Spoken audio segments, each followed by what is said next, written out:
So I guess you could say Mushoku Tensei went hard this week, and even if everyone's gonna be making that joke, I had to as well. So Rudy, I think we all expected Sophie, aka disguised as Mr. Fitz over here, was going to be one of the key players in probably fixing what is considered to be Rudy's biggest issue right now, and that is the lack of ability of being stiff, so to speak. And we see by the end of this episode, after some confusion of, am I in love with a guy, or is this boy actually a lady all along? And while it's not entirely fixed, and maybe he shouldn't be doing exactly what he is in terms of circular motions in the middle of the library, at the end of the day, this is starting the momentum of fixing and getting over that hump in that breakup when it came to Eris. And I like what they did because there was a lot of funny moments because he pretty much admits like, damn it, I'm in love with this dude, but boy golly, am I gonna try to prove maybe I'm not. And honestly, it was a very amusing episode because of it. Now, full live reaction episode 10 of season 2 of that Mushoku Tensei greatness is available on my Patreon, so if you would like to see that, head on over there because they're supporting.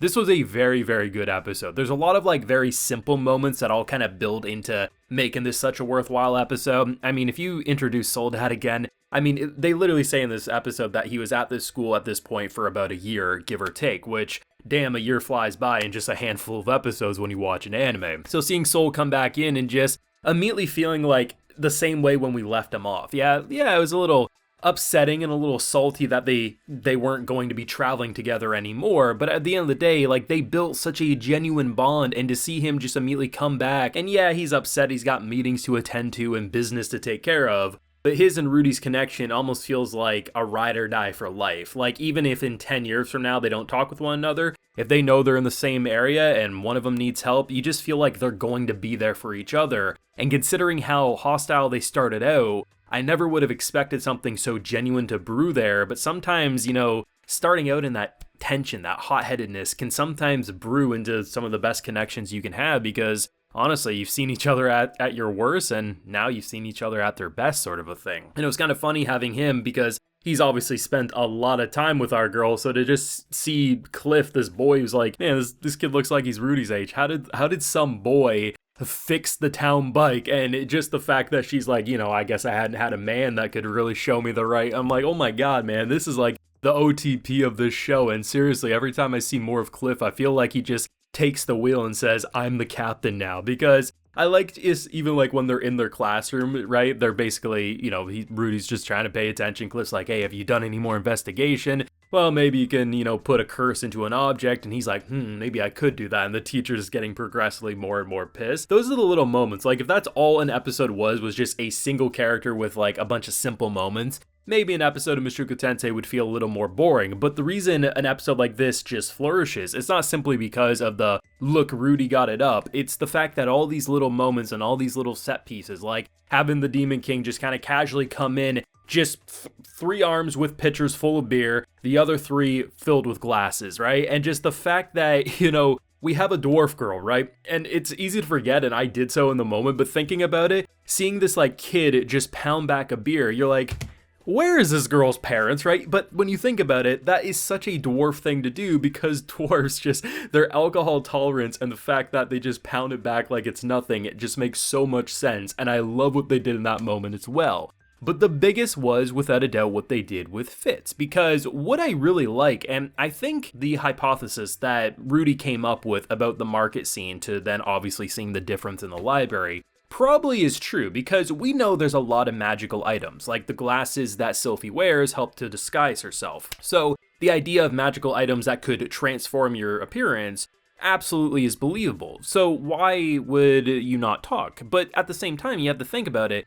Like, even if you could change your magical, like your physical appearance, like voice and stuff is probably going to remain the same unless you really do something crazy. So the idea that Luke was very guarding, like, how dare you, that doesn't really feel like Luke would do for Sophie. Like, even if they're connected, like, that felt a little more in love. Like, don't you dare talk to her, this or that, like, I'm protecting. And it's like, okay, like, well, Sophie's been having some self-doubt and stuff, so maybe it's just like Sophie talked to them saying, like, she doesn't feel comfortable around Rudy. But then when you see how happy she immediately is in the library, it makes a lot of sense that that was actually the princess. And basically, that's why, you didn't want to expose yourself, but why as soon as we see her in the library, she's like, oh yeah, she's trying to say like I can't talk in public because of my voice, and this would make it seem like I'm weak, and it's like that makes sense. But when you consider Luke's behavior, it makes way more sense that that was probably the princess all along. And that's why we build into this amazing moment where basically Rudy's, like prior to this, admits out loud that he's in love with a guy, but he's doing his damnedest. He's asking teachers. He's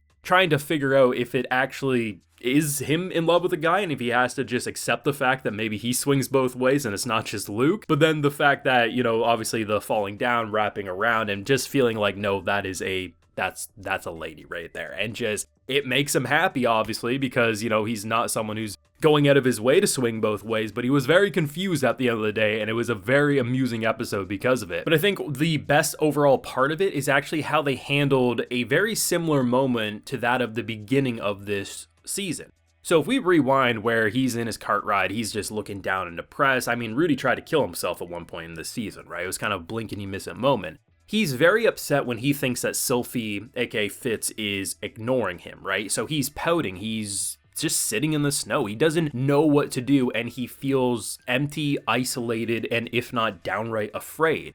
But at no point do you look at Rudy in that moment and say, oh, he's going to jump off a bridge, or he's going to take his own life, or he's going to do something so irreparable that it's going to ruin his connection. He's upset and he's afraid, but he's in such a better mindset because of all the development, all the characters, good and bad, that have influenced him over the entire show, but most importantly this season. And because of that, he gets to have that reunion, the proper one, and clear up any misunderstandings. And I think that really goes a long way, because there's so many moments where people will argue that, oh, Rudy's not doing anything too crazy this season, it's all slice of life, but he's in the middle of healing, learning, and growing. He's not just going off to the next adventure and getting himself killed. We ended the previous season with him almost dying, on top of having a broken heart. He has a lot of self-growth and journeys to attend to, and that's exactly what he's doing. And in doing so, we're building a lot more interesting connections with a bunch of new characters. So by the time he does meet back up with Eris or any of his other previous companions, he's going to be a better person than when they left him, sort of a thing. And I love what they're doing, because